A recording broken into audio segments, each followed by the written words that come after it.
I've got, I've got. No, we don't want to be live streamed. We can't talk about you. We want to talk about you, Mark. That Mark Clayton. No, it was the other Mark. That's Mark Klein. Oh, that Mark Klein. Put the disclaimer up about the recording. Yeah. Yeah. Hey, Mark. Oh, yeah. He can't hear us. They got us muted. No, they muted us already. Yeah. You know, I was thinking, I remember years ago, some radio amateur clubs would have their own contest. And if you say our radio club, our ham club had our own contest, we could make up our own rules. Yeah. See what I'm saying? We wouldn't have to be going by ARRL rules, and we could make it, spread it out where you could do 6 hours for 3 or 4 weekends in a row, and then add them all up for your score. Yeah. See what I mean? We could make it easy on ourselves and do like 4 hour, 2 hours on Saturday and 2 hours on Sunday, or 6 hours on Saturday, or, you know, whatever people wanted to do. And my thoughts were, it would be good to have a contest where you just worked Japan stations. And the reason I say that is there is millions of JA stations. You can't get on the air without them calling you. And you end up working a few of them. So I'm just thinking, what would it be if you was trying to work them?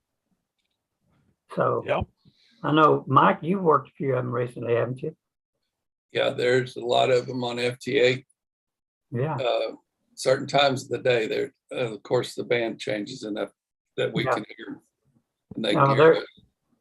Every time I get on there and try to work Philippines or Malaysia or Indonesia or China, but whenever I get through working them, 5 or 6 JAs are calling me. So I think that would be a good contest. The thing of it is, you have to figure out when you could do it that everybody could participate. Yeah. So it would pretty much have to be a weekend because everybody's not off work like we are. Yeah, and, you know, somebody's going to have to like take charge of it and, you know, make up the rules or some kind of little committee or something. So are you volunteering? No. No.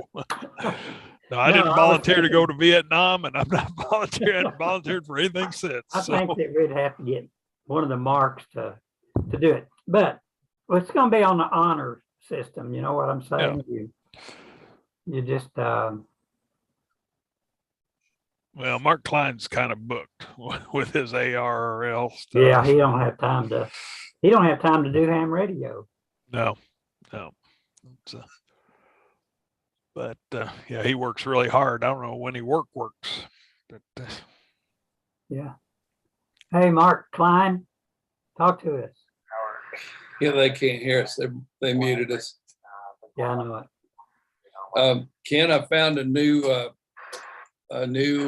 way to talk peer-to-peer or point-to-point, whatever you want to call it, on HF, that you can send individualized messages. You mean on JT Alert? Actually, it's not JT Alert. It's right there on my computer. Why can't I remember? Vera, VARA. Yeah, I've heard of that before. But you can send alert. You can send messages on JT Alert. Right, but there's just not a whole lot of folks on there. Neither are they on Vera. Yeah. Vera's mostly. I mean, today, I can't remember. Oh, I was calling a station in Turkey, and I wasn't having any luck. And a guy in the Croatia kept calling me, and so I finally answered him, and he sent me a message after I worked him, thanking me for Oklahoma. He's trying to work all states. Oh, yeah. He's a real nice guy. and we conversed back and forth a little bit there. Said he had like 3 more states to go to get all 50 states, you know, for WAS from Croatia. So he's been working to do that good. Yeah. And that's it. That was FT8. Yeah, that was that FT8. You can do F5. You have to have the FT8 program selected or highlighted, and then push the F5 key, and you can send a message. Oh, okay. Well, see, what I was really wanting to do was find a digital mode that I can get on 10 meters and exchange 1010 numbers. I'm a Yeah. I'm a 1010 fanatic when the band's open, and it's open now. See, we used to they used to do that on PSK 31, Oh yeah, but they're not using PSK 31 anymore. very rarely. I Yeah. did see somebody on there the other day. Yeah. But That ready. well, and then the only other way is by using single sideband. Yeah. But yeah, it's too bad you can't do that. How about that other one, that JT S8 or whatever it was? JS8 was about the same way. There's just not that many folks on. Yeah. You may have to get on voice to do your 1010. Yeah. And that, to me, every time I get on voice, there's a net every day on 10 meters for the 1010 club. Every time I get on voice, I can't hear anybody. So I definitely need to put my vertical antenna up. Yeah. Oh man, this unipole antenna, I've been using it on just about every band from 80 meters to 10. Yeah. And today I was on 17 meters, and my 17 meter antenna quit working. So I don't know if this wind finally tore up the coax or something up there, or Oh, then I'm gonna have to climb the tower. So anyway, I switched over to the unipole on 17 meters, and it works like a charm there too. So I can use it on every band from 80 through 10. It's not great on 20 meters, and it's not great on 17, but all the other bands, it really works good. and you say it's I'm 60 using feet tall? Huh? It's 60 feet tall? No, this is the unipole. It's only 30 feet tall. 30, okay. Yeah, I have a For some 60 foot. I have a 60-foot antenna that I was using on 630 meters. It was originally an 80 meter vertical. I converted it to 630, and recently I've converted it back to 80 meters. So I'm using it on 80 now because I'm trying to get 100 countries on 80. I still need 4 more countries to have 5-band DXCC plus 3 more bands. I've already got 100 countries on every band from 40 through 10. Wow. So I'll have 8 bands DXCC, but the 5-band DXCC is 80, includes 80. It don't really include the warp bands, but whenever you get the 5-band DXCC, you can add those other 3 on it. So that's what I'm going to do, but I'm having a hard time getting 4 more countries on 80 meters, man. Yeah. I've got all the easy ones, I guess. Well, are you keeping late hours to do that? Because that's a night band, isn't it? I know it, but I've stayed up. I don't stay up very late, but I'd get up in the middle of the night and there wouldn't be any DX on. I'd get up early in the morning, very little DX. And what DX I've been getting has been in the evening, like around our dark gray line in the evening. And the last one, I just got a new one recently I worked South Africa on 80 meters, and he's already confirmed, That's pretty good. but I'm just not hearing any DX stations that I hadn't already worked. Yeah, They're there, but I've already worked those countries. yeah, When you get up close to 100, it gets harder to find a country you haven't worked. yeah. It's like getting those final worked all states. Yeah, 2 or 3 of them are always the Yeah. elusive ones. I know it. And sometimes it'll be one that you would think would be easy. Yeah, like New Hampshire or Vermont. I know my daughter-in-law had trouble getting Nebraska, I think it was, Wow. On what band? on 10 meters. Oh, yeah, Too close in. it's too close. Yeah.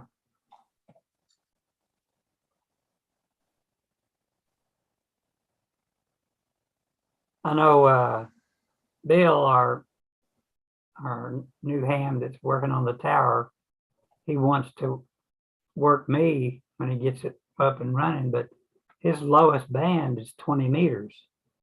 So we Yeah, may have a problem. yeah. And he doesn't do 6 meters. Huh. I know we could do it on 6, but that leaves us Is 10 he through 20. Is he putting that spider beam up? Yeah. And I it's thought it 10 was more bands than just 20, well, 20, 15, and 10. yeah, it is. It's those plus the work bands. Oh, okay. So it would be 10, 6. 12, 15, 17, and 20. Yeah. Oh, just 5 bands. Okay. Yeah. Well, wouldn't be hard to add 40 meters. I don't think. Anyway. But that would upset all the other wires, I bet. Yeah. Interfere with their resonance. I don't know if that antenna's got 30 meters. It may have 30 meters on it. But 30 meters is a digital mode band, and Yeah. he doesn't do digital mode. So Not, so that you're right. That only leaves us 5 choices. I'm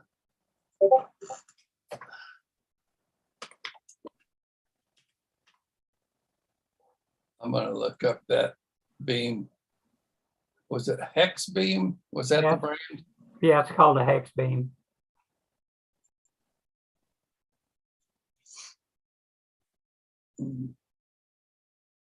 So, Sam, did you get on there and play with your new logging program?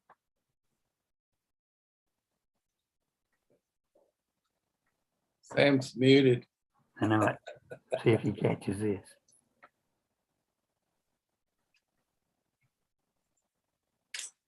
He's still talking. Sorry, I'm not used to being muted. No, I haven't had time to do squat. We've had a lot going on here. My wife had some medical things going, and it's just busy. But I don't know where the days go.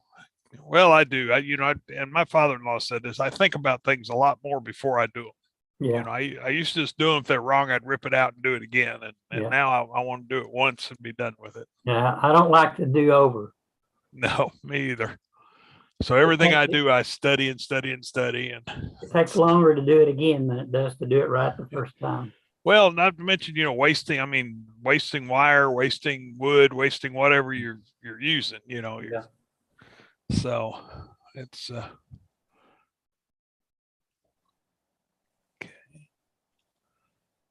So I got this little computer up at the Enid Hamfest, and that's my project for tonight while we're talking is I'm firing it up and just hooked it to the monitor. But it's got this really strange, I thought it was an HDMI connection on the back, but it's not. It's like rectangular, but one side of it is angled.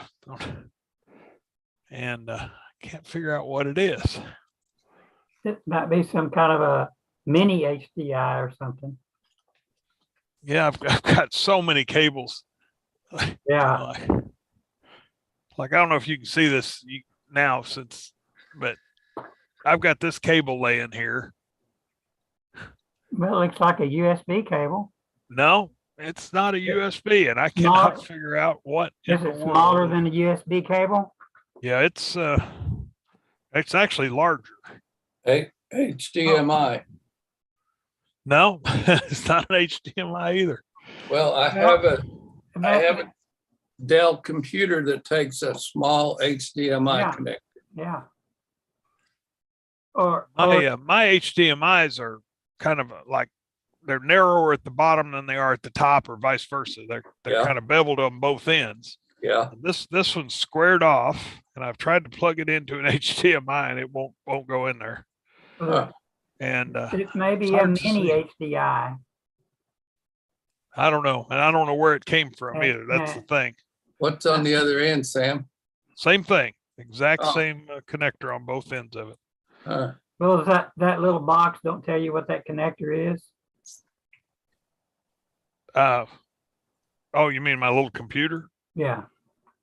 No, it's got a little symbol, and unfortunately I just booted it up, so I can't show it to you, but it's got a little symbol that I don't know what it means. Let me see if I can take a picture of it here. Well, Everything's got a symbol now, and if you don't know what and then again, it could be some kind of a monitor connector. well, I thought it was an HDMI, and I've got a monitor here that takes HDMI, but get this thing to focus here real quick.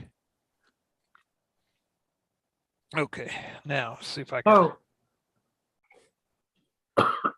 So it's smaller than an HDMI. This one on the back of the computer is kind of like an HDMI, but it's only beveled on one side and not on both. Smaller?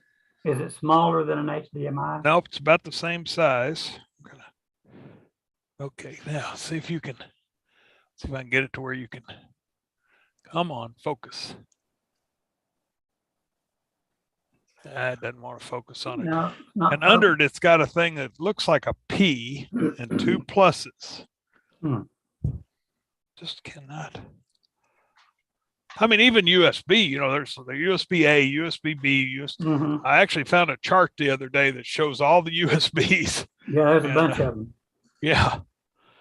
And wish I could get this thing to. Got it blown up as big as I can on the screen, but I can't get there we go. There it is.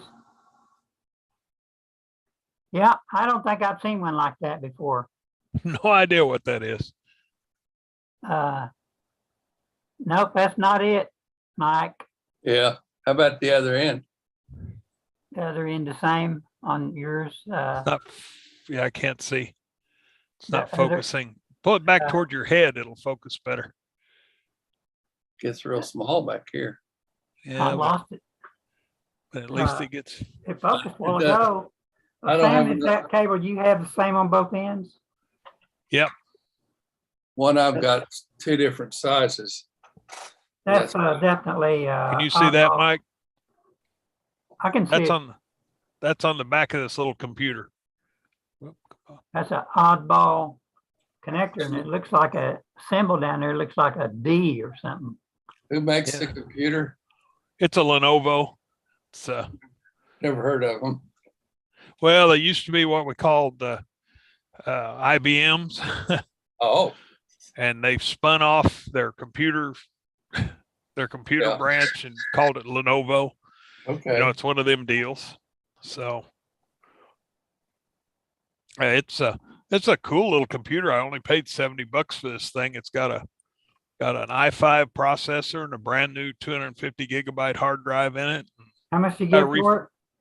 70. The processor and the hard drive is worth $70. Oh yeah, and it's got Windows 10 Pro on it. Yeah. There's this guy, and he's actually going to be at Claremore if you get up there. But I just talked to him the other day because I'd like to have another one of these little suckers. It's just yay big. I mean, Yeah. and I know my son would like to have one of those. That's small enough that you could put it on the Astro telescope, mount the computer on the telescope, And then you don't have to have wires running from the telescope over to the computer. Right. You see what I mean? Yep. It would all be in one package. The computer would be right there on it. Actually, I think a lot of these they mount on the back of the monitor. Yeah. It's and that's actually what they're I'm at the saying. fire station. That computer that we're sitting there looking at there at the fire Mhm. station's got one kind of under the monitor, about the Yeah. same size. It's an I'm IBM. just saying, you could mount one of them right on the telescope. See, in my telescope, in my astronomy shed, the cables go down from the mount, down underneath the carpet, over to the corner and back up to the computer. Okay. And the problem you get into is whenever the telescope slews to the target, you got those cables that's pulling on it. Right. And if your computer was mounted on the telescope, you wouldn't have that problem. Where's my? Well, this little computer I bought, and it's going to become my ham shack computer. I'm going to take, instead of having FT8 and all that on this laptop that I'm on talking to you guys. Yeah. I'm going to put it over onto this little computer I bought, and it should be plenty and to run that. It's got an i5 in there. It's got plenty of processing power. Because right now, if I plug my 7300 into this computer I'm talking on, it'll fry it. I mean, not fry it, but it'll lose its brain because it's got two things trying to use the sound card. Is the way it's been explained to me. So I've got to get them separated, you might say. I have two sound cards in two of these computers here. Well, this laptop, I don't know how I would. Yeah, you have to have external. I looked at there are some software. Things that will do the same thing that will kind of trick it into. But anyway, so I'm gonna make this one my ham shack computer.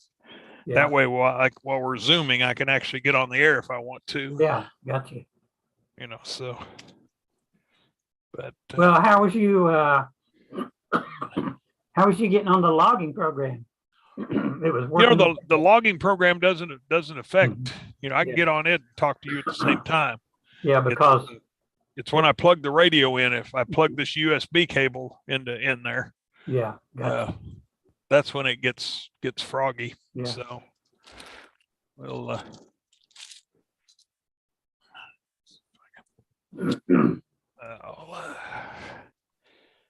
live. Let's see if I can get this computer. Yeah. So I bought a little wireless keyboard, and it's stuff's so cheap. Bought this little wireless keyboard with a wireless mouse. It's got a little dongle that goes in a USB on this computer. Yeah. Cost me like $20 for a keyboard and a mouse. And just amazing how cheap that stuff is now. But I mean, it's not a fantastic keyboard, but it'll be all I need over here. So I got that up and running, and I got the keyboard. Dates. Guess I'm gonna have to. Oh, I need to get it connected to the interweb. This little computer's got wireless. If you want one of those, Ken, he told me, I talked to him Monday, I guess, and he's no, I talked to him Friday, and he said he just got like 50 more of these in. I'd like to have one, but I don't know how you'd ever get it to me. Well, if when I go to Claremore, he's got one he's going to have saved for me, and I told him I'd pick it up at Claremore, and I'd be glad to pick one up for you and drop it by sometime. Yeah. So he might even give us a deal if we bought more than one. Yeah. When you come back from Claremore,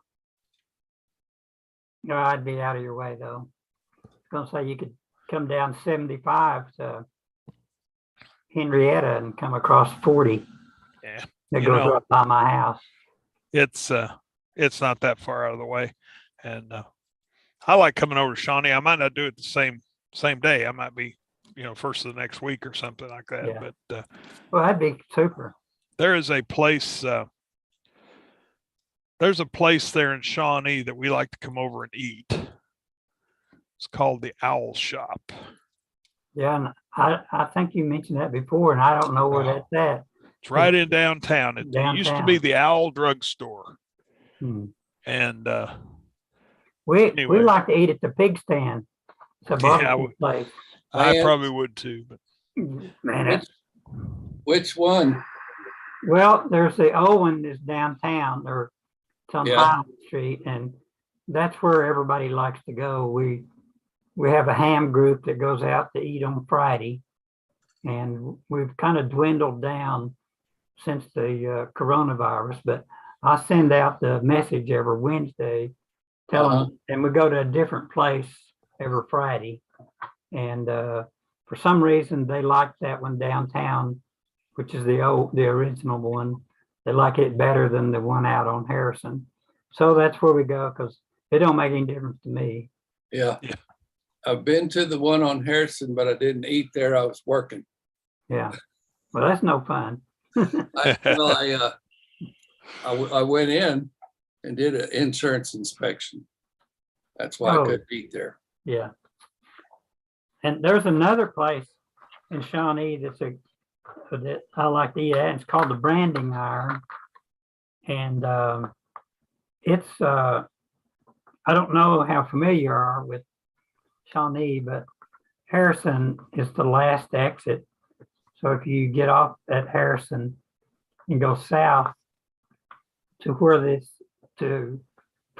Street, which is the first light, and turn left, and about right behind the Sonic drive-in, there's a little shopping mall, and that's where the Brandon Iron is. It's also close to a Vision Bank there. And that's another good place to eat. So we have several places that we go out to eat. We eat at Billy Boy's. That's another barbecue place. And Paul's Place is a good place. So there's a few good places there that we go out to eat in. And I mean, we've got 5 places, plus sometimes the Lutheran Church serves a meal the first Friday of the month. Haven't been doing it for a long time, but we used to go there. So we rotate. We've got different places all the time. So we don't ever get tired to go out to eat once a week, and we got enough places that we don't have to repeat it for 5 or 6 weeks. So no way you're going to get tired of it like that. just knocked the computer off the table here, but it's all right. Caught it before it hit the floor. They got a regular hard drive in it or solid state? Solid state. You're lucky. Yeah. How big is that solid state? 240. Man, $80 is just a giveaway price. Well, yeah, I talked to this guy for quite a while. He puts new SSDs in them. And they come without an SSD the way he gets them on the salvage deal, and he buys like 50 of them at a time. Yeah. And but they've already got the license key for the Windows. Yeah. And so you just load Windows on and put that key in, huh? Yeah. Yeah. So all he has to do, he puts the hard drive in, loads Windows, and puts that key in, and it trucks. And man, I'll tell you, I just started this one up. It flies. Yeah, get me one. I mean, get me one if you can. I would appreciate it. Yeah, we'll talk before Claremore, but yeah, I'll be glad to pick you up one, and I may buy a couple. She just, I wish I asked him the other day. I'd like to have an i7. But the other thing, this laptop I'm on right now with you guys is Windows Home. Yeah. Actually, it's Windows 11 Home, and I'd like to upgrade. That's what I was asking him. I thought maybe back in the day when I worked at Xerox at the plant out here, they used to buy like a 100 pack of Windows, and they paid $10 a piece for them, but Yeah. because they bought 100 of them. Yeah, But he said, no, these are actually basically already have he said, you don't buy software anymore. You just, if it's got the key on there, you just use that key and, you download it. and download it. And so he puts the install on there but I was hoping he had something with an i7 processor. But actually, for what we're doing at home, Windows Home is plenty good enough. Well, I like remote desktop. And Yeah, that's the yeah, one that's thing right. that I Yeah. really miss with home is I like to be able to, I have my personal laptop that's upstairs in the bedroom, and I like to be able to, tap in, sit up there and come down here, tap into this one down here and do what I want to do. So it's one reason I want to get the radio stuff off this laptop, get it over on this new one where it's where I can remote into it, and I can sit upstairs and play around with logging software and all that kind of stuff, and try to be with my wife as much as I can. It's Well, what's that other program that allows you to do that? I'm trying to look on my computer, but I don't. Oh yeah, no. It's not Team Viewer or Team Viewer. That's it. Yeah. It should be on this computer, but I'm not. I got to use that the other day. Oh yeah, there it is. Team Viewer. Yeah. Say again, Mike. I got to use Team Viewer the other day. There was a ham that on one of these help groups that was saying that he couldn't get his Vera HF to load. Yeah. And I offered to help him, and we ended up setting up one of those Team Viewers. Yeah. And he told me, or he let me, I was the what would you call it, the helper, and he was the host. Yeah. Yeah. And I actually got to see him on his computer. Yeah. As he was doing stuff. That's why I'm saying, Sam, why can't you just use that? Well, I've used Team Viewer a lot. When I was at the school and I was over the cameras, our tech support would come in and take over my computer with Team Viewer. And the nice thing about Team Viewer is that I sit there and I can see everything the tech guy is doing. Yeah. I can tell he's not opening files that stuff like that. And remote desktop doesn't do that. You actually take over the computer, when you do remote desktop. But Team Viewer's all right. But I use Team Viewer to I could go out into my astronomy shed and get it started, and then get the telescope started and tracking and taking pictures. Then I could come in the house where it's warm, and I could watch it in here, and I could control it a little bit from inside. Right. And plus, every time it took a picture and downloaded it, I could see it. And the camera exposure, the shutter was open for 5 minutes. So after 5 minutes, then it would download the image into me in here, and I could see if something went wrong or not. Right. Or if I needed to tweak it or not. So it worked good for that. Well, I would be, especially, like at the school, they would not permit me to let somebody come in from the outside and get on my computer because, they could get into the network, and we had stuff, and, but Team Viewer was okay because I was sitting there monitoring everything they did. It's good. It also, to me, Team Viewer is a little more resource intensive. It ties up a little more of your computer. But yeah, I'm sure it does. But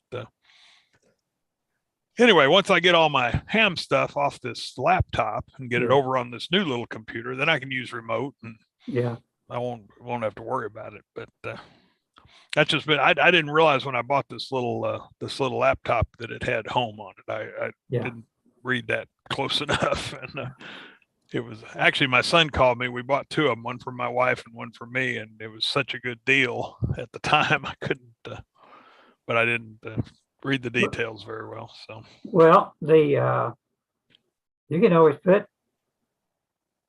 a different operating system on there. Well, for basically $100, I can upgrade Windows, which basically I pay them $100. They send me a new key. I plug the key in, and I've got, But again, I really want it over on this other computer. It's so I can zoom on this one and be on that one too. So well, you can do the same thing on on your new computer by buying a key and putting Well, the new one's got Pro on it. This Oh, new little okay. computer. Yeah, it's your got little Pro. your little computer, new little one's got Yeah. Pro on it. Yeah, it's got 10 Pro. Yeah. So anyway, just If you go buy 10 Pro right now, it's more than $100 just for the operating system. yeah. Well, to upgrade from home to Pro in either 10 or 11 is like $99 through Microsoft, and you know, I don't do upgrades. considering they, well, I went ahead and upgraded this one to 11, and I pretty much like it. I don't see a whole lot of difference, but Yeah. I know you're a Windows 7 guy. No, I like Windows 10, but I'm just saying I don't do upgrades. I reformat the hard drive Oh, and start over and put a full blown version on it instead of an upgrade. right. You know, my son, when he was in college, every summer when he'd come home, that's what he'd do. He'd format his hard drive and reinstall the operating system, and Put a new operating system on it. and then reload everything. That was I kind of used- one of his summer projects. Well, of course, he was out playing. He didn't sit here and watch it do that, but he would, start it and he'd go off play basketball with somebody or I go used swimming.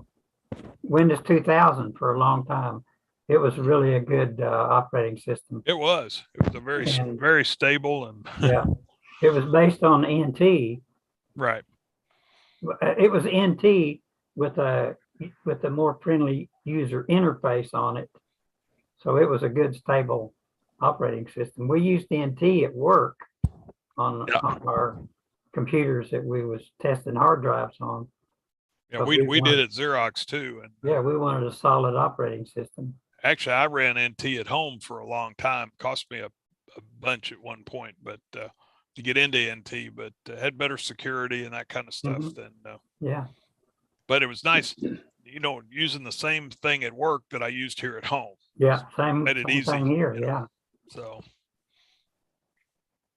that's what I was really afraid of on 11, that it would be way different, and it's not, especially after wasn't that you that gave me some hints on how to change, like how to move the icons over to the side? And No, somebody on here one week after I first put it on, instead of all the things at the bottom being in the over to the left side, they were in the middle. And somebody I said, remember. "Oh, if you just go here and here and you click this, and and sure enough, moved them over to the left, so it looks just I like." remember you having that trouble, but I don't remember fixing it. So Yeah, I Should can't have. remember who it was, but somebody on Elmer Night got me fixed up. Other little differences, but yeah, I looked at going to Windows 11, and you're right. The Microsoft Store had it for $99. well, see, on this one, it gave it to me free, and my other computer, my computer that's upstairs, it tells me it's not eligible Yeah, for Windows 11. And I think what that really means, it's not eligible for a free upgrade. You have to have a certain date to get the free version. Well, what do you get? Do you download a file? Is that what you do? mine was Well- going to be. They were going to send me a USB stick? USB. A USB. Yeah, I think I would rather have that.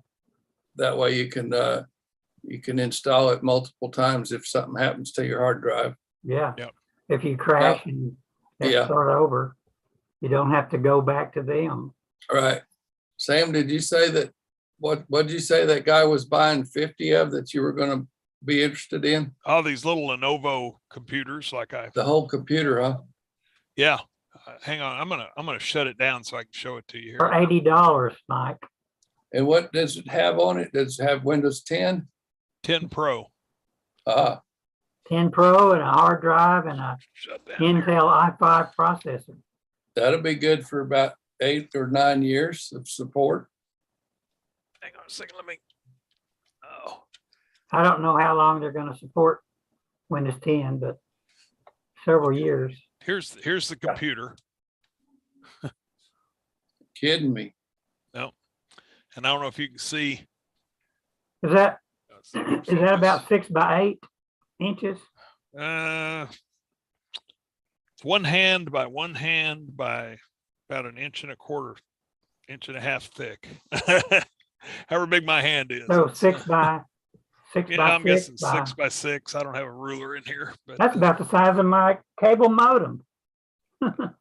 well, and you know, this one, it's got that funky port I showed you on the back. Yeah, On the back of it, it's got a network port, a standard video port, you know, the old style, I Yeah. call them. There's the back of it. I don't know if you A can D, see, a but it's got D15 connector. 1, 2, 3 USBs on the back. Is That's the any of them network. USBs, USB 3 or are they USB 2? You know, I don't know how to tell the difference. They're numbered. There are actually 5 USBs on this computer, 2 in the front and 3 in the back. You got any kind of literature on that? No. Got a number on it, can be looked up on the internet? Yeah, look up a Think Center with Wait a minute, I'm gonna center. write it down. Okay. Say again. Look up Think Center M and center spelled RE instead of ER, spelled like the English. CENTRE? Yeah, TRE. Think Center What's- M72E. M72E? Yeah, there's a bunch of them on eBay. Okay, tell me what's that So- first name you said? talking Before about the- center. Huh? I'm sorry.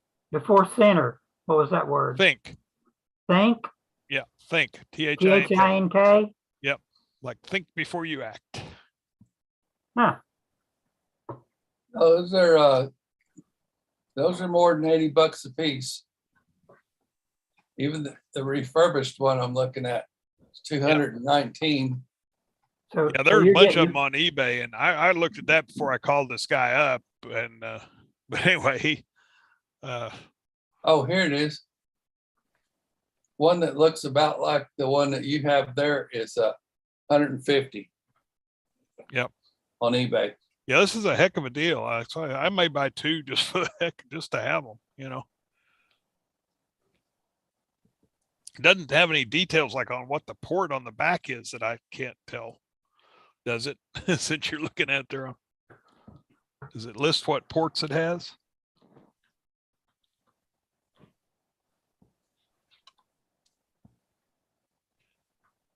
Does it have a fan?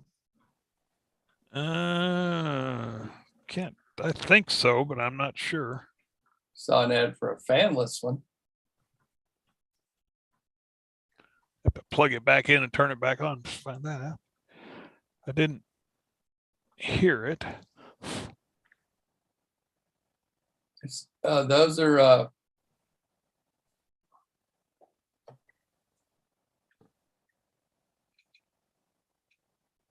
well, they don't tell you very much about it. that is the IBM name that IBM named some of their computers, isn't it? Yeah, like my laptop is called a ThinkPad, which was Mhm. IBM, Yeah. and IBM spun it off into called it Lenovo. Still owned by IBM. It's just Yeah. instead of being a division, it's its own company that's I think solely owned by IBM. Here's a $108 one.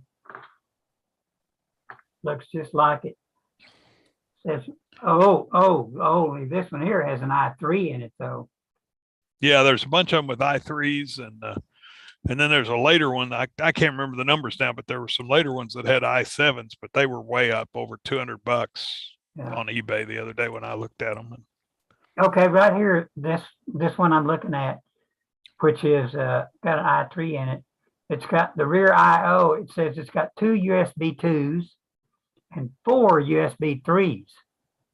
So that is a good deal. It has one VGA connector, one DVI connector, one serial connector, 2 PS2 connectors, one RJ45 connector. It's that one. So that connector that you was showing me must be a DVI connector for a digital. Yeah, It must be a digital video. I guess, yeah. Well, what are you plugging into to get your video? You plugging into that VGA connector that, Yeah, I'm plugging in the VGA. okay, well, I that call other it one the is, old connector, that's been Yeah. around forever. yeah, well, that other one is a video, a DVI connector for video. Okay. And all of these monitors here, and as a matter of fact, I'm using digital video on it. And on this one computer, I've got two monitors. So one of them's a digital video and one of them's a regular VGA. But yeah, if this one here had i5 on it, would be all right. But If I can find that. Oh God. so yeah, that's a heck of a deal. Well, I thought so, and I really, when I bought it, I had no idea what I wanted to do with it. It was just too good a deal, and Yeah. Mark Clayton actually he bought two. He had one with a little faster processor, still an i5, but it was a faster. Mm-hmm. This one's a 2.9 gig, and I think he had two that had like a 3.4 gig processor, and Mark bought both of them before I got there. Yeah. Well, this one I'm looking at here is i3 with a 3.3 gig processor. So it's pretty Okay. fast. Yep. And it's got 8 gig of RAM, 500 gigabyte hard disk drive, but it's not a solid state hard drive. Right. It has a DVD read writer and Windows 10 on it. Sounded from this guy that I bought mine from, like he gets them, there's no drives in them. Yeah. They which like with Xerox or Francis Tuttle, when we got rid of computers, we pulled the hard drives out. Well, yeah. We used to take them out and shoot them. Yeah. When they were spinning drives, we Target practice. Yeah. Make sure they couldn't be decrypted. But yeah, it's what did I do? But, okay, here's an i5. It's an i5 with 3.2 gig, and it's $140. Yeah.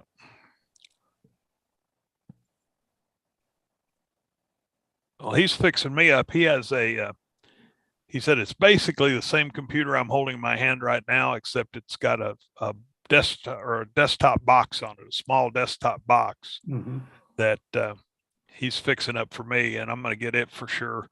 The thing about it is, like if you want to change, like if you want to change the processor, and he said it's got better heat sinks and more room. You can put like a second hard drive in it if you want, some stuff like that. So he got that. He's only got one of those, so I committed to buying that from him as soon as he. So how much is it? Told me he'd take $50 for it with no drive in it. Yeah. But so, and what processor is it? I think it's still an i5 okay. and the same processor and everything like that. But it's really basically just a bigger case. But I've got 2 or 3 solid state drives. I just upgraded my personal laptop from a 250 to a 500. So I've got the 250 that came out of it. Is it a solid state or? Oh yeah, I would never have anything anymore. Never. But anyway, so we'll talk before Claremore. If you're still interested, I'm still interested. I'd say I don't know what I'd do with 2 more, but you can't have enough computers. I'll definitely take one of them. If nothing else, we'll rig it up on my son's telescope so he don't have to have wires. Yeah. And well, of course, anymore you need a computer to run your computer. Your second computer being your radio. That's just a computer too. So. That's why I was asking about USB 3.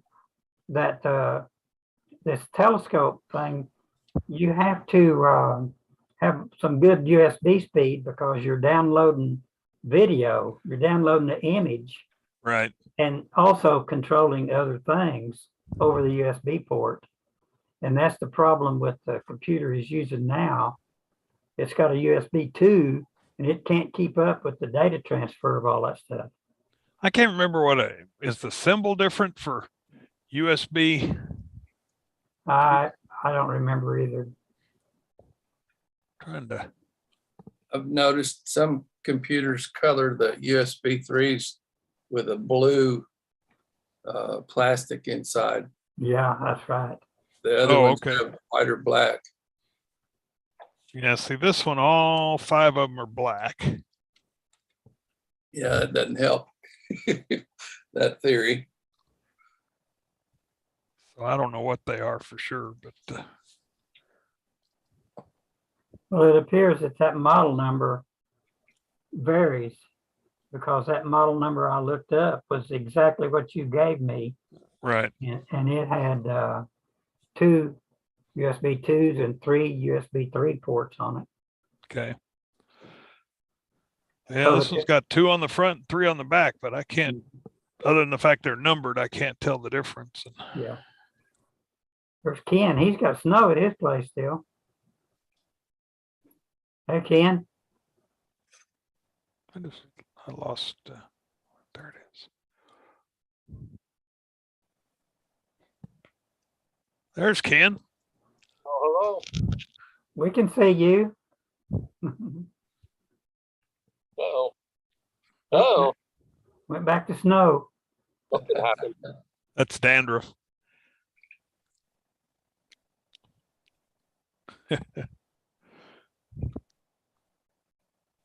Okay. So I'm going to playing around here. I'm going to plug this thing, turn this thing back on, plug it in again. And maybe if I go into like system, it will tell me what the USBs are. Maybe it, Vice manager. What you Yeah. on?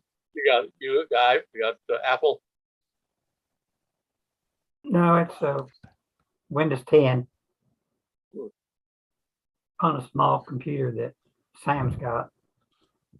Trying to figure out if the ports are USB 2 or 3.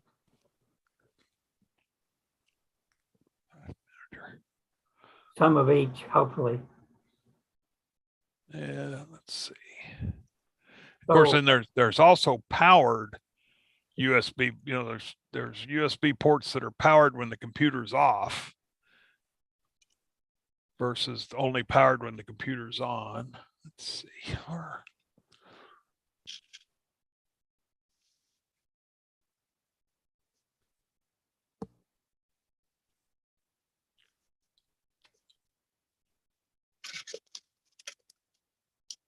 Keyboards. All right, I'm in device manager, Ken. Where is it? I don't remember being able to see it in there. Oh, there it is. They just call them universal serial bus controllers instead Yeah. of USB. Yes, that's right. But I don't know if they tell you. What are you looking for? I'm trying to decide if these are USB 2 or USB 3 ports Oh. on this computer. There's five ports, but For 3, they'll be blue. If you look into the port with a flashlight, it'll be yeah, blue. they're all black. They're all black on this one. Probably 2 then. Yeah.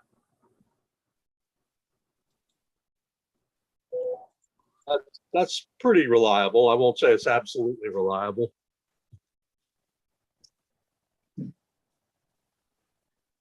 Depends on if you have a need for speed. Yeah. And who knows, this later batch that he just got Yeah, may be different. You know, they may have that's some true. threes, you know, if they're Might be like this one I pulled up on the internet that's got the same model number, M72E. no, this one. Yep. Ken, this is that little box I bought in Enid when we were up there. That guy was selling right up by the stage. Okay, the ones that don't have Wi-Fi are USB 2. Okay. And that's what I've got. I have to either have a Ethernet or an add-on Wi-Fi adapter on that thing. It's not a Right. bad little unit. You know what? That thing boots in 12 seconds. I don't think mine takes that long. Oh my gosh. They come up quick. I was really impressed with that. I just plugged mine in for the first time tonight and I was like, poof, it was there, you know. Ken, what processors yours got in it? Pardon? Ken, You get what yours- processors yours got in it? They're i5s. Did you get yours in Enid? I did. Yeah, Yep. so you got the same guy, same unit. Same guy, same one. Mark got the last of the USB 3 built-in Wi-Fi versions. Yeah. Yeah. Well, if you get me one, Sam, I'd like to have that. Okay. It's a USB 3. If I He- run into he's- him again, I'm gonna buy some more. Well, I talked to him last Friday, Ken, and he just got a whole batch of them in. He's got to put hard drives in them, and they come with no hard drives, and he's got to, da da da. Anyway, he's going to be at Claremore. I gotta go now. But I gotta go now. Yeah, me too. I was- Actually, I may be going up. And I was telling the other Ken that he's got a basically the same unit, but it's in a desktop case Uh-huh. that he's going to hold for me. He's just got one of them, and anyway, he's gonna get that for me. But that you can put extra hard drives in.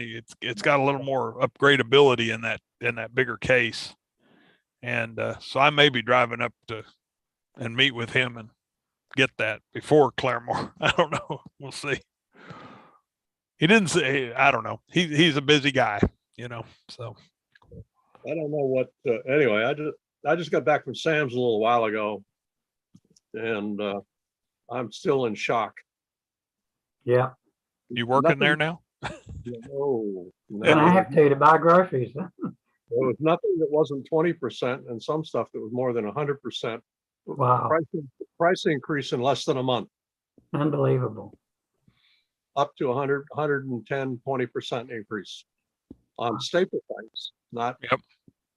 But, And remember, there was no rotisserie chickens. yeah, Oh my gosh. That's what I started to say. I noticed a lot of things they don't have. They've got a pretty good amount of stock, but it's rotated. It's changed a lot. There are a lot of things there they don't have.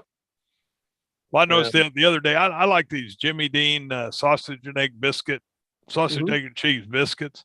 Yep. And the other day they had the croissants, and they had like the whole top row of this freezer section. I mean, 10 feet of croissants. Right. I mean, it's like they fill the space, but it's like, No biscuits. yeah, no biscuits. And of course, then a few days later they had biscuits, so I bought a bunch, stocked up. But Yeah, well, I'll tell you what, I mean, I take most of the crap on the internet with a grain of salt, but I'm starting to believe some of these preppers. So I might be on the way.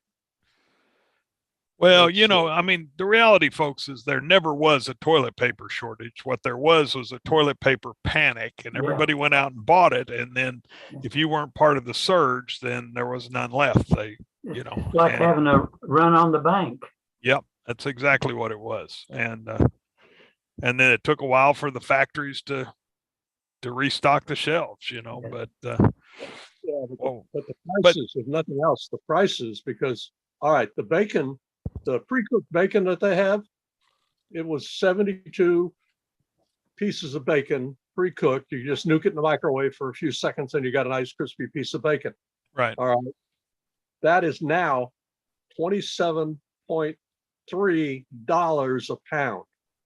Wow. Wow. That's crazy. The package was less than $7 Mhm. ago, and it's now more than 17. Wow. I may have to eat chicken from now on. Pardon? Yeah, well, I did. I didn't buy it. I mean, I like it because it's so convenient, but I'm not that crazy. I bought some regular bacon and I'll go cook the darn stuff. Yeah. I may have to raise some chickens. And maybe a pig. Yeah. I can't do pigs here. Oh, It's against the rules here on my property. oh yeah, you said that last No week. I forgot pigs. about I can have chickens though. Yeah, we can, I think, they didn't I say might- anything about chickens. I might, I got some old pallets. I might be building a chicken coop. Yeah. that. I gotta fight for Well, that because I've already realized that I'd starve to death if I had to depend on raising a garden. I know that's scary. Isn't it? Well, we raise a big garden, and I'll say this: it's not cost effective, No. or Well, used to not be cost effective. Maybe I'll have to change that. it might but- get there. You might But- change your mind about that. You don't, If I don't get a garden every year, you know. I get a good garden once every 3 years or something. Well, what I started to say, it all depends on how you look at it. Being in the garden is so therapeutic for my Yeah. wife. If I was having to pay a shrink Yeah. plus buy the vegetables, it's cheaper to have the garden because Yeah. she really loves it. But and it is better. I mean, the Oh, tomatoes yeah. are way better than The what you get at difference the between the garden tomatoes and the hothouse tomatoes is enough to make you want to grow a garden. Oh, so. I got her where she grows tons of these little cherry tomatoes, I love these them little bitty cherry ones. tomatoes. Oh my gosh, I can eat them like candy. I'll just walk through the those kitchen. suckers, they keep producing clear up into the fall. Yeah. Oh yeah. that's going to be one of our main tomato crops. Mhm. It's I mean, we grow a few big tomatoes, but they're work. You got to cut them or Yeah. but those little ones I can just scoop them up and walk through the house popping them in my mouth. And they are awesome. Anyway, she's got we look like a grow house here. I built this lighted shelved rack for her Mhm. 30 years ago when we first got married, and anyway, she's got all her little tomato plants in little, they're little seedlings. They're like this tall now, and she's getting them ready. Good. May have to come over to your house. I told you about that rattlesnake that I have patrolling around out here, They don't bother me. No, it's I'll tell you what, there were so many vegetables that I didn't, quote unquote, did not like, no, despised, until my wife, until I married this woman and she started growing it in the garden. Mhm. And I realized it Yeah. wasn't the vegetable I Yeah, didn't the like. store-bought stuff is not the same. Oh, asparagus. Oh my gosh. I can almost eat it raw, just stand out in the garden and eat it, break it off and eat it. I mean, it's so good. But actually we just redid our asparagus bed. And I think this year you're not supposed to harvest it. I think the first 2 years, you just let it grow and go to seed. But I think this year is asparagus year. So. Mm-mm. It's interesting. I came from Kentucky, and when I was a kid, tobacco was a huge crop out in Kentucky, and of course, tobacco's way down. Smoking's down, so there's not as much demand and price on. So anyway, they figured out that there are two other things that grow really well in that same soil, and one of them is asparagus, and the other one is similar to tobacco. But not Originally from Maine, but I grew up through grade school to the beginning of high school in East Hartford, Connecticut. And Connecticut has a tobacco, they have tobacco farms, broadleaf, grown under the nets. And yeah.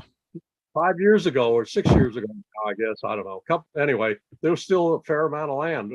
When I drove through there was still a fair amount of land under the nets, but they also had a lot of vegetables, vegetable farms at the time that I lived there. But now I'm sure a lot of it's all suburban areas now. But what are the nets for? What's the broadleaf is, it keeps, I think it keeps the wind and the I don't know in reality, but the plants are fairly delicate when they get grown up tall, right? and it probably protects them. It has to protect it somehow. But See, my first Social Security job was, it only lasted for one day, but I got paid for it. And it was suckering those plants, crawling down row after row after row of tobacco plants, taking yeah. the bottom leaf stock. Done a lot of suckering in my life. I And think. I knew right away I was not made out for that, and I needed to get a college degree in something. Yeah. You know, in Kentucky, we started there are several different tobaccos, a lot of burley there in Kentucky, but tobacco seed is about the consistency of ash. I mean, it is about as fine as you could get. And so we started the seeds in these beds, these covered beds. And then when they got up about 6 inches tall, we'd go through and we'd dig them up basically, and we'd take them out. And that's when it went out into the field. And we had this thing. It was one of my favorite things. They had this thing called a tobacco setter.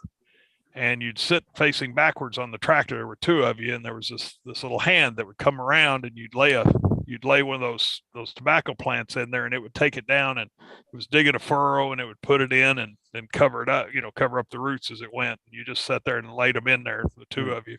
And that was one of the easier jobs. And that's the only easy job in tobacco, was riding the setter. And so I did a lot of that. And it's a lot of work. And then a lot of the tobacco there got hung in barns and smoked.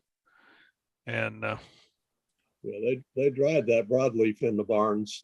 All the barns had slats on them to let the air flow through. Yep. They'd hang it and dry it. Some are air dried, and some are, you build a sawdust fire underneath and let it smoke.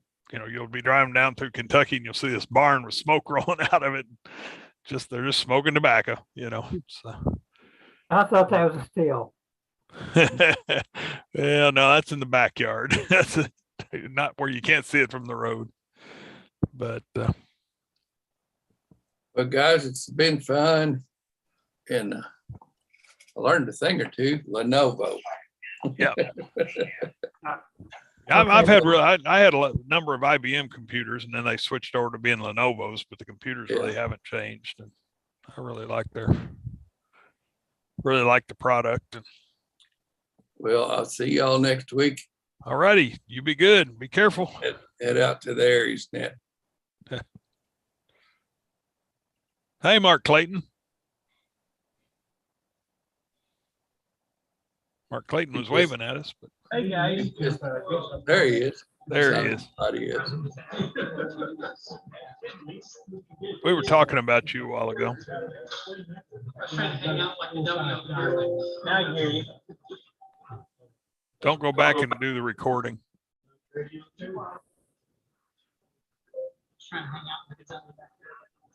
are you talking about? Mark Honestly, Clayton. I hate dummies like that. Like those type of dummies you get for search and rescue suck. They do, unmute it. For 100. There we go. Thank you, Mark.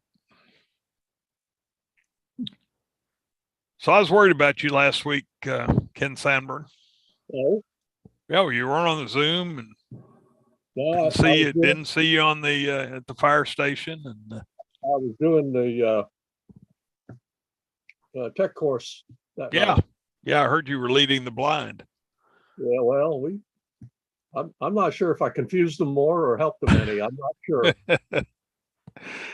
I went through that course, and I actually already had my tech. I went through it, kind of to get my general, and I learned some things, and it depends on who's teaching, But The slide set that they had actually left a lot of stuff out. And I don't know. Anyway, but we had a good discussion. There was 5, I guess, there. Yeah. 5 or 6, I forget. But it was fun. It definitely makes you think about what you're doing and gives you. When I did my extra, I did a couple different online, video things, and then I also took this live class that, Alan Right. from our Morse class, and you know, I got something out of both of them. I mean, there were things in the videos that Alan didn't mention, but the nice thing about having Alan is there was somebody you could ask questions, you know, or you could say, stop, tell me, give me that again, you know, and I thought Alan was excellent as an instructor, Alan Cope. Several episodes of David Kassler on some of the tougher questions, and he would go in and explain. Yeah. I kind of have a gut feeling for a lot of things, but it's sometimes nice to get detail. Yep. Anyway. Well, I did a lot of Kesslers, and there's a ham club out of North Carolina, I think, that has a series of videos where they actually were teaching a live class, but they videoed it all. And I thought that was quite excellent. And between the three of them, they got me through, passed it the first time. So What counts. Yep. Well, Well, I think the price of gas is slowing things down. slowing. No big crowd. Oh, yeah, maybe Fire so. station. Yeah, it was pretty slow last week too. You know, weren't that many people there. I'm going to try to go down there next week, but I don't know. We'll see. I don't know. You know, I thought about going tonight. My wife actually asked me if I was going, and I, you know, it's drizzly rain. I hear misty rain, and I just didn't want to drive in it. Wouldn't, I mean, I've got a Prius. I wasn't really worried about the gas, but My little cruise gets like 35, 37 on the highway, and that's all highway. So, yeah, I mean, I can tolerate a fair increase in the price of gas before that becomes an issue. My van's not so good, but well, see, I'm in the mid 40s and up in my Prius, and Yeah. my pickup's not that good, but you know, so, but I don't know. It's we'll see what happens next week. Not, oh, so what are you doing for back to these little Lenovo computers, Ken? Are you got yours plugged in, or are you? yeah, I've got it. I'm using it as one of my ham radio computers. But are you hardwired for Wi-Fi, or did you buy a dongle? Uh, I had one. I had a Wi-Fi adapter, and I've also got Ethernet out here, so I can plug it in direct. Well, I've got Ethernet in here, but I've got it plugged into this other computer I've got, and I really don't know if I have a.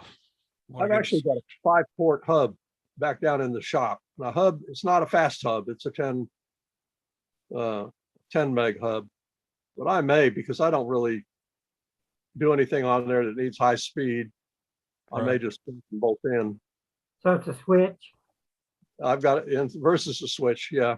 I've also got a switch I might try on it, but I'm coming off the T-Mobile cellular hotspot tower to it is a Wi-Fi router, but I've also got a hard wire out to a switch, and I've got some hardwire, some Ethernet. So I'd like to get all hardwire. Yeah, you know, I hardwire. You know, I've got a I've got little switches all over the house. Little, you know, 4-port Mhm. switches all over the place. I mean, I've got upstairs under our television. You know, we've got a TiVo unit. We've got oh, what else we got up there? Anyway, I have to have a switch up there just to handle all the audio visual stuff. But Mhm. I prefer to be hardwired, you know, instead of wireless when I can. It's just a lot faster. And That little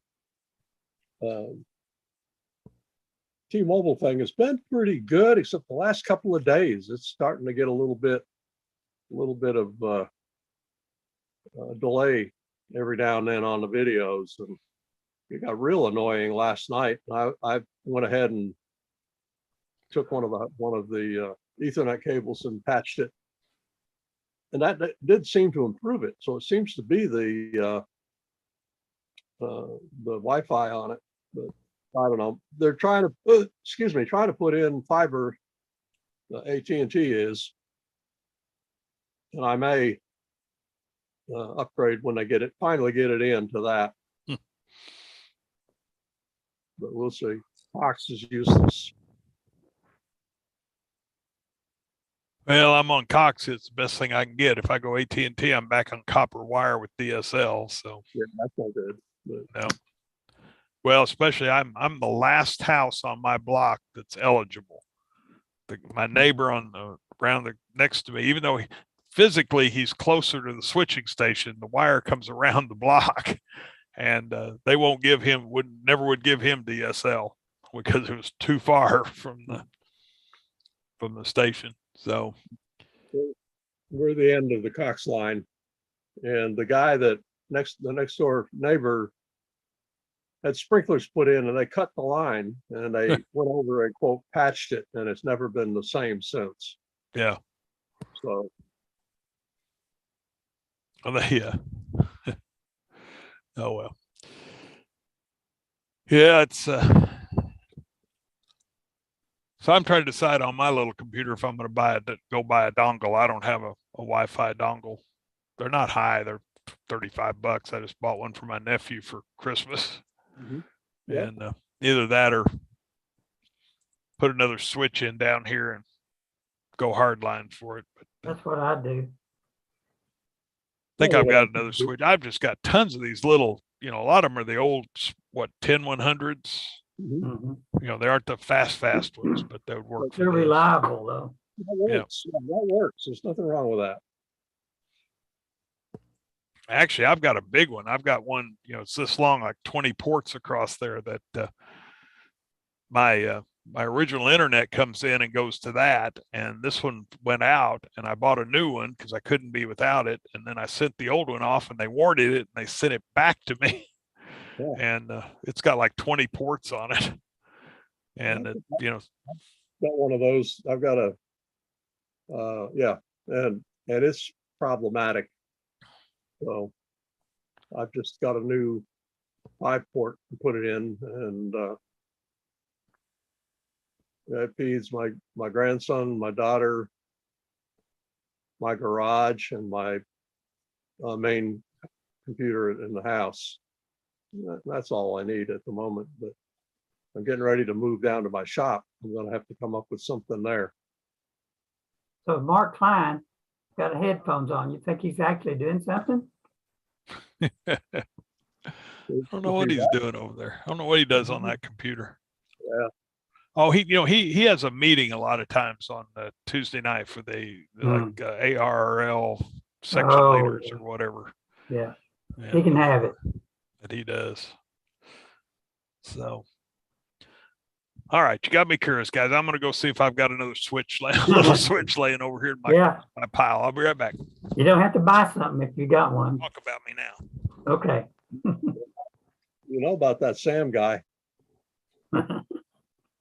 Oh, well, Ken, I'm going to do in May, I'm going to do an antenna presentation primarily over the DX Commander style antenna. You're going to do it at the fire station? Yeah, at the fire station. Do you have anything that you would want to inject in a program like that? A quickie on your that vertical that you've got, or? Well, let me think about it. When did you say it's going to be in May? In May. Yeah. Let me think about it. This Unipole, have you ever looked at this? Have you went to my website and looked at this? I've been on there to look at it, but I think it might be a good story to tell. This is not a normal ham radio antenna. I got this idea from old AM broadcast stations back in the 50s and 60s, and I built one for 80 meters. But with the loading coil, it'll operate on 160. But I haven't been on 160, so I don't have the loading coil on it. but just set up as an 80-meter unipole, it works on all bands all the way to 10 meters.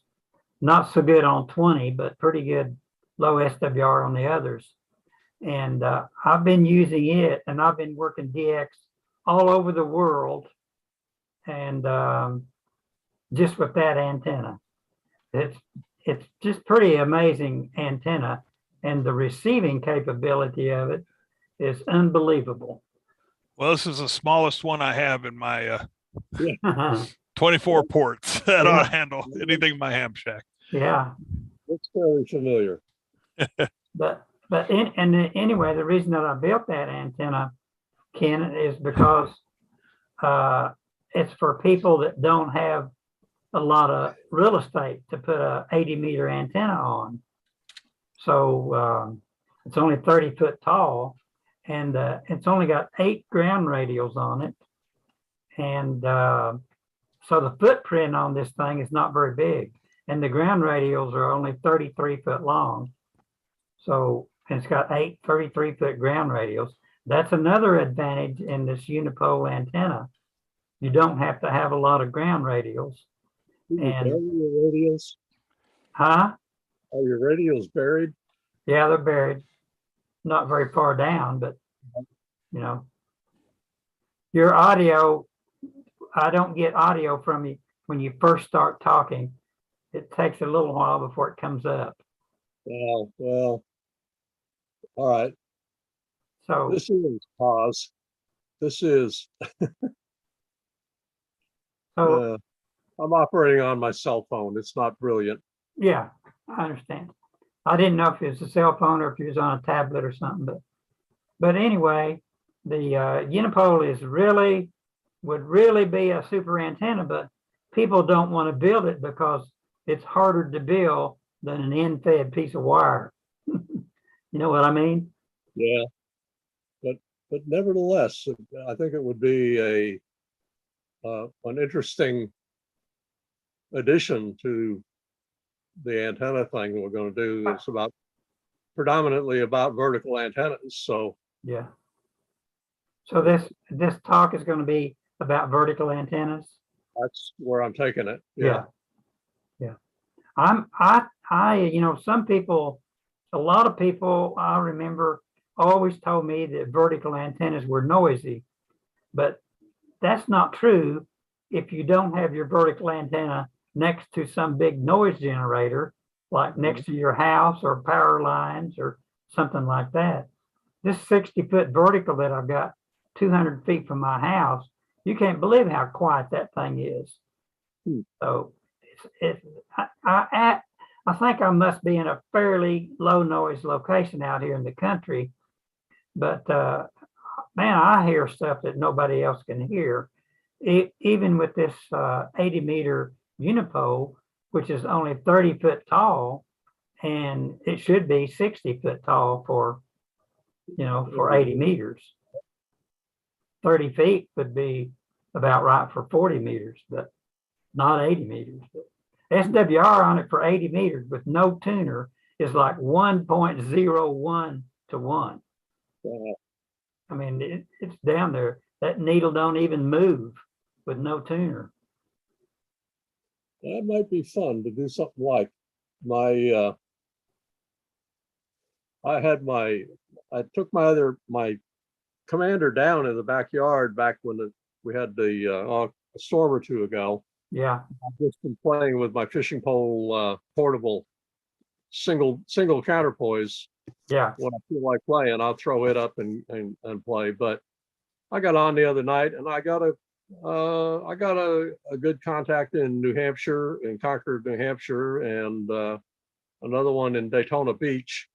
Yeah. And that wasn't in the direction I had that was opposite the direction that the counterpoise pointed, which is supposed to be the quiet side or the weak side. And, I was a 5'8" going into New Hampshire, but that was 16-foot piece of wire on a 20-foot fishing pole with a 16-foot single counterpoise, 5 minutes setup and very little real estate. And I'm talking either coast just fine. So you don't have to have a monster antenna to get out and play. No, that's right. Well, I lost it. You still hear me? Yeah. Uh-oh. You dropped out. Are you dropped out for a second? You back good? Can you hear me now? Yeah. I Okay. hit the wrong button and it minimized it. And I couldn't find it. I hate it when that happens. But anyway, well, I'm going to put up my field day antenna for now in the backyard and keep the main commander down till after we do Yeah. the. Well, I was gonna ask you, why do you just use one radial on that? Why don't you put a couple more on there? Well, it's for quick and dirty setup. Yeah, It's just, but how much harder would it be to add a couple more? 2 or 3 special, very important minutes. Actually, I'm playing with that. I've got a 16 radial bundle Mm-hmm. with an alligator clip that I can just snap on there real quick. 16 radials would definitely make a difference. Yeah, and they're yeah, but the point I was trying to make is that with that very minimal antenna, Mm-hmm. that I could set up literally in minutes. Yeah, I could still get out and talk, and yeah. in fact, I had because it was propagation. I had both sides of a QSO with the Netherlands on it the other night. What band was this on, Ken? Well, it's on 20. Okay, well, my recent QSOs are Europe, like Hungary, Estonia, Faroe Islands, Hong Kong. I worked Hong Kong just recently on 15 meters. Couple in China, Lebanon. That's the kind of stuff that I've been working lately. Not stateside stuff. Falkland Islands, Indonesia, Guam. Well, And I'm not running an amplifier. I'm just running about 80 watts into that unipole antenna, and I'm working the world. Yep. Yeah, that's awesome. I'm getting ready to put out. I've got 24, 34, 40, about 40 radials available. That's a lot. When I go in the backyard, Mm-hmm. when I go back out in the backyard again, I'm Mm-hmm. going to go ahead and set those all out on it. Yeah. But I'm going to wire the commander for 20, 40, 20, 30, 40, 30, 20, 12 or 17 and 12 wires, which will give me that plus 40 plus 15. Mm-hmm. And You'll have quite a few bands. yeah, I'll have 6 or 7 usable bands when I'm done, and that'll work. That'll do. But anyway, it's I enjoy playing with them, and I've got another pole. You're a builder. Not too many of us are. You know what I mean? Say again? I say you're a builder. You like to build things. I do. And I'm the same way. And I like to keep a project doing something. And I know you do too. But there's not too many of us around, Ken, that do that. Yeah, there's fewer and fewer. Yeah. Yep. I'm a buyer. It's getting to be a lot of hams that way nowadays. Well, I like building. I like building, doing welding, and I like that kind of building. And Yeah. but the electronic part, not so much. You need a mast built, I'll build you a mast. But not so much into the. Let's see. But Well, now I've got the. Ken and I are struck by the electronics building stuff. And I've been that way ever since I was a kid. I just bought a bunch of surface mount components, LEDs and resistors and capacitors. So Which reminds me, if you guys ever need any parts, let me know. I've got a lot of stuff and that I may not ever use in what's left here in my lifetime. Well, I was going to show you guys this. I talked about it last week. I bought one of those Dr. Duino kits, Yes, and here's what I got. I don't know if you can see it, but I got this little box with all these resistors and yeah, stuff, and I got this board. yeah. And That'll keep you busy for a while. well, except that's not exactly my forte, you know, like soldering boards and stuff. I didn't expect that. I expected the breadboard, you might say, to come ready. Actually, I Yeah. got two boards. I bought this is the bigger one, and Well, anyway, I've got boards that I designed the boards and everything on projects. And I know Ken's trying to show me some tubes here. What kind of tube you need, Ken? pardon? Oh, this one of my former, oh, that's just a box. One of my former coworkers over at Saints called me up the other day and he had a bunch of stuff that he's just getting rid of. And I haven't even gone through it all yet, but I got a bunch of tubes and some old biomedical equipment. These are a lot of empty boxes.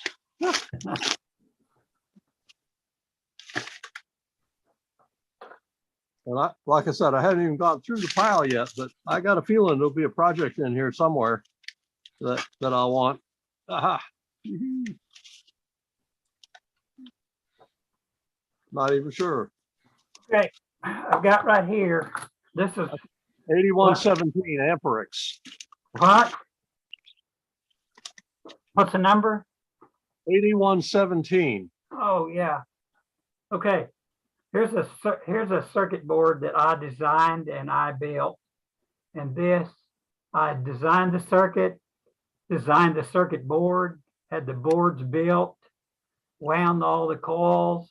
And this is a low pass filter and a scope match, which monitors voltage and current to tell when your antenna is properly tuned. And that's for 630 meters. So that's one of the things I designed. This is a low noise preamp for the low band. That's the circuit board that I designed, the circuit, the board, and everything. And I've got a lot of parts for a lot of this stuff that I don't build anymore.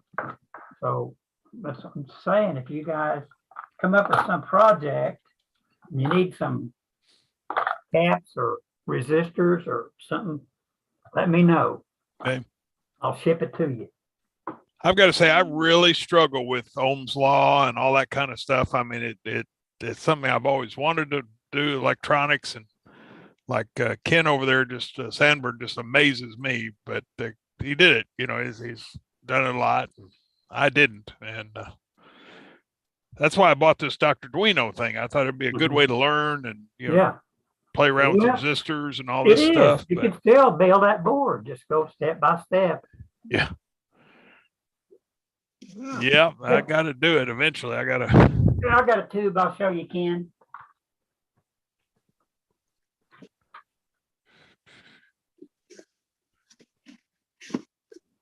I think I've seen this before.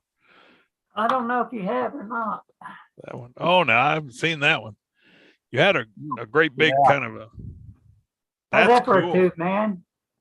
And I'd like to have one of those. That's a Miller socket, which the socket's probably worth more than the tube.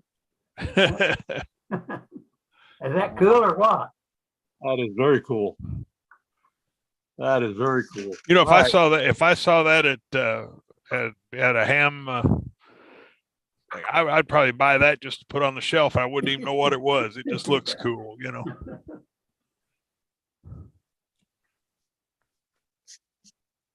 I've got some of this 832. That's the coolest little tube. You ever seen, let me see if I got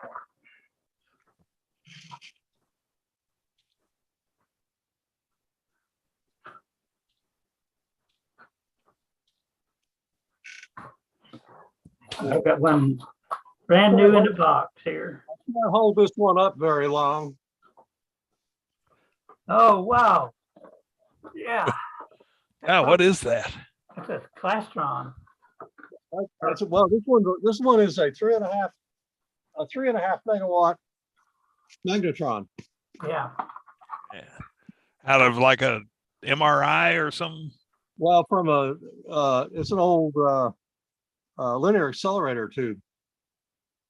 okay. It's This is basically a radar pulse modulator tube. This is a 832. Aha, How's that for a cool little tube? man.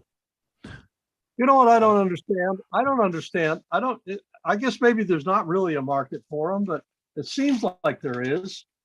Why would we rely on just Russian tubes? Why doesn't somebody make some?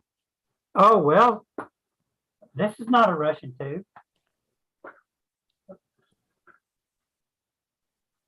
I mean, is there any American company? Yeah, Amperex makes tubes. Are they still making regular tubes? Yeah, they're kind of hard to come by, and they only make certain tubes. But iMac still makes those big ceramic 4CX 1500s and things like that that cost an arm and a leg.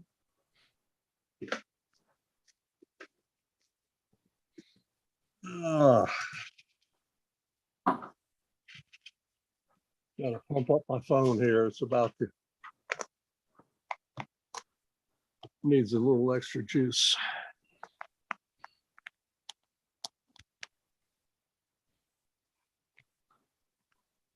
Ooh. Well, I've been playing with the little printer, my little printer a little bit, but not enough. Just Well, I really like that firmware change that you recommended, and they've done a good job, and I'm going to do that manual mesh leveling. yep, I'm doing it. Haven't done it yet, but going to try it out. I'm doing it. You know, you still have to. I mean, it's 9 spots, and you have to. I mean, first you manually level it, and then you go to the 9 spots and use the computer to level it. Yeah, you really dial it in. That's Yep. But it's working good on mine. I did a little printing this week, but it's I mean, there are just little things on that firmware upgrade, like the scrolling file names. yes, that's big. That really is. That's a huge. That really makes a difference. I mean, it seems like a small thing, but it really, when you got 10 files on there, and you don't accidentally print the wrong file that way. right. Well, and my slicer starts out by putting like CE3, in front of the thing. So that's all I could see that in just a couple letters before, so. Yep. I used to have to go in and rename them all to make sure I number them 1, 2, 3, so I could march my way down through them and stuff. But it was, I wonder what that thing's doing. But boy, I'm sitting here doing Windows updates on this new little Lenovo, and that talk about boot. I mean, that thing, I do a restart, and it's like I hardly turn away and it's restarted. It's amazing how fast it runs. They don't have a bunch of programs on it yet, though. It'll slow down some. Well, that's true. That's true. Yeah, it's just sitting there. My best laptop, I've set it up dual boot Windows Linux, and I've got to be real careful when it does the Windows update, or it'll kill the Linux. And I had another one that I put Windows on back when Alan, when we did our CW thing, I loaded Windows back on. It had been a Linux box for a while, but so recently, I decided I'd put it back on Linux, and it wouldn't let me get rid of the Windows. I physically pulled the drive out and formatted it in order to load Linux back on it. Wow. So I had two computers that screwed up in short order, and but one of them, they're really pretty old and decrepit. It's just I don't know why they still work, but they will. So I've got an old copy of Flight Simulator 98 for Windows 98, Oh, I think I've got one of those too. and I want to try to run it on Linux Wine. I Okay. haven't done it yet. There's also another operating system that's kicked around out there that's much like Windows, not XP perhaps, but Vista. It's similar. It's similar. It might even be closer to 95, but it's like a middle-aged Windows. Yeah. I And remember Vista. I'm going to try to load that on one of those and see if that'll run that simulator. But Microsoft and all the games they're playing, there's a difference. There's another simulator out there called X-Planes, but X-Planes and the new Microsoft Flight Sim both are power hogs. They need a lot of power. So I'm looking for something a little lighter.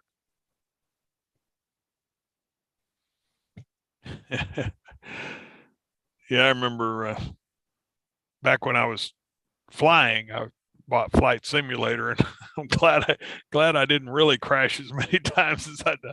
I mean, Flight Simulator back then was pretty rough. Yeah, airplane's much easier to fly than a simulator. Oh, I thought so. Yeah. Yeah. Thank goodness.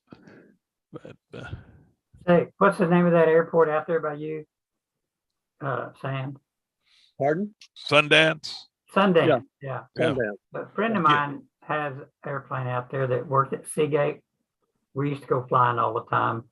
As a matter of fact, he flew me we flew to Texas several times between Christmas and New Year's, so I could do wildlife photography at Aransas Wildlife Refuge. And he had his aircraft there at Sundance. And one time, whenever he was going to fly over here and pick me up, it was ice on the runway there, and he slid off the runway. So he got out of the airplane with the prop still turning and got out there and pushed the plane back on the runway. It's a wonder it didn't take off. And then he flew over here and picked me up, and we went south. And as soon as we got down by Paul's Valley, the ice all disappeared. But I had a picture of his airplane. see, he sounds just my instructor never would let me fly in. We never went to Sundance. We went to Banner. We went, Really?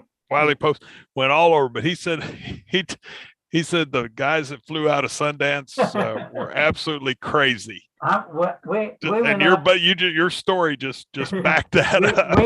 we went up at Sundance and photographed his buddy's aircraft in the air. So I'd slide the cockpit back on this downwinger that he flew. It was a Grumman Tiger. And then I would take pictures of these other guys flying. Some of them were flying upside down and all kinds of stuff. That was a lot of fun. Well, back when I was taking lessons, there were a lot of experimental aircraft being flown out of Sundance. You know, unlicensed experimentals and I don't know if you can see it or not. That's Yeah. Yeah. Good. It's a Grumman Tiger downwinger. It's just not very sharp. well, I can tell the It's a sliding canopy. Yeah. Oh, Yeah. it was nice. almost you don't see very many sliding canopies in civilian aircraft. It looks like a military Yeah. trainer or something. But I don't understand it all. License wise, I've got a buddy that, due to health reasons, he can't fly by him. He's got a pilot's license, but he can't fly by himself. He has to have another pilot with him to fly, except in some aircraft. And I'm not sure what he's talking about. I need to go out to take up his offer to go out. He's got something that he can fly, some experimental or something that basically you don't even have to have a pilot's license to fly of some kind. But Ultralight. I don't know. Back in the day, that was ultralights. You didn't have to have That's sorry. the only no license. Maybe that's what Also, he's got. one of But those There was two guys that worked at Seagate that went in partners and bought an ultralight. And the first time they tried it, they crashed it. One of them, just one of them was flying it, and he crashed it. After that, they got out of the business. yeah. They didn't want to do that anymore. Well, I'll tell you, I started out in Kentucky, going to learn to get a glider's license, and of course, there's not a whole lot of updrafts there, so it's not like if you were in Colorado or somewhere where you really had a lot of lift, but it was a lot of fun until one time I was actually coming in and this little Cessna pulled out to do his takeoff roll, and I just didn't see me coming, and I didn't have a radio, I didn't have a horn, I didn't have anything, and my instructor said, "Let me have it," and he took it, and here's this Cessna, and here we come. He dropped that thing right in front of that Cessna right as he was powering up, and I just know that guy just pooped all over himself. But but he said, he told me later, he said I had to get in front of him and so he could see us, or we were because we had no brakes, we had nothing, we couldn't go around. So, but I flew out of Wiley Post over here when I was flying here, and it was fun, but it wasn't what I thought it was going to be. I thought, if my in-laws were up in Wichita, and I thought, oh, we'll just go out to the airport and hop in a plane and be in Wichita in, an hour instead of, 2 hours of driving. But then when you get there, you don't have a car. Somebody's got to come get you. And so you stay a day, and then suddenly, a storm rolls through in between, and unless you got instrument, you're just kind of, you sit there, you really don't have much control. You don't want to play in storms in a plane. Never. Yeah. But even, even dark, and there's fog. There's so many things that can, when you first get licensed, you're just VFR, doesn't take much to ground you, It's a hobby and an avocation, but not so you got to be careful with it. Yeah. I know we lost a couple of employees. The guy had a Navion, and he screwed up, and You're really choppy, Ken. Yeah, well, I don't have very good connection here. Yeah. So, oh well. Anyway, two people that died two people I knew died in a light plane crash, different crashes. Oh well. Well, I used to take Flying Magazine, and they had a crash investigation every month, and I'd read it. That's the first thing I'd read is the crash investigation. And, a lot of times it wasn't young pilots. It was the guy that's got 1,000 hours and been flying for 20 years and, just gets cocky, and doesn't check the weather or doesn't heed the weather. Safety precautions. Yeah. And I'll say this, you do this whole walk around there, at least, I did, you walk all around the aircraft, you feel all the flight services, you do all this checking before you take off, and it gets old. Even when you're just taking lessons, it gets old, doing that stuff. And, it's not like your car where you just go out and fire it up, And, Not if you want to be an old pilot. But it was a lot of fun. It was a good time when I did it. Just wasn't what I thought it was going to be. And gosh, fuel went up to like $2 a gallon back then, and I had to quit. Yeah, no telling what it is now. Oh, for Abe gas, yeah. So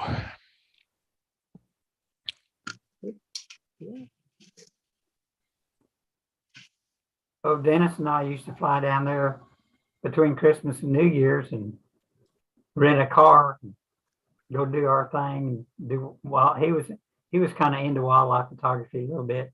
He didn't have any equipment, but he was interested in it. And I really appreciated him doing that because it saved me a lot of driving time. yep. Well, I had this buddy in Kentucky that owned a restaurant, and he had a pilot's license, and he'd rather fly as walk, and so he'd call me up and he'd say, hey, the garbage disposal went out at the restaurant, and I'm going to fly to Nashville and Pick one up. pick one up. You want to go with? Hell yes, my friend. And we'd fly down to Nashville to get a garbage disposal or something. I mean, it was just, he'd of course write it off, I'm sure. But I got beat by a Volkswagen Beetle one day. Volkswagen Beetle. I had so much of a headwind that I couldn't keep up with the Beetle. Yeah. yeah, that's the other thing.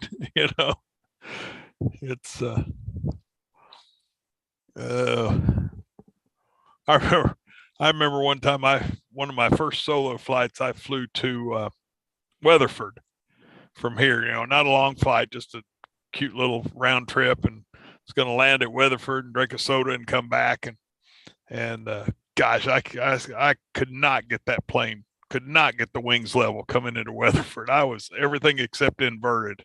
And finally, right above the ground, when I hit ground effect, it leveled out, and I greased her in. And there was this guy mowing, and while I was in drinking my soda, he came in. He said, "Man, that was one of the best landings I've ever seen." I said, "Well, you must have just seen the last 10 seconds of it, because 30 seconds in, I thought I was a dead man."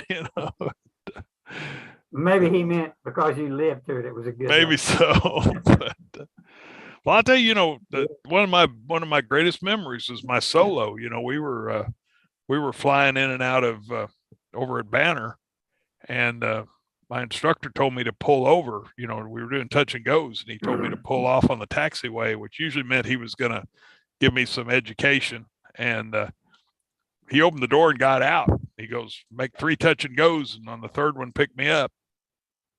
Shut the door and walked off into the grass. And Wow. never forget it. I mean, it was one of those deals, and but I also, he also didn't explain to me that he wasn't a very big guy. He didn't explain to me how different that plane was going to fly without him in that right seat. Yeah. And I mean, it popped right up off the runway, and then coming in for that first touch and go, I was pushing it down. I couldn't get the darn thing to go down, And those little single engines, 140-pound man makes a big difference, And but like I said, I'll never forget it. It was.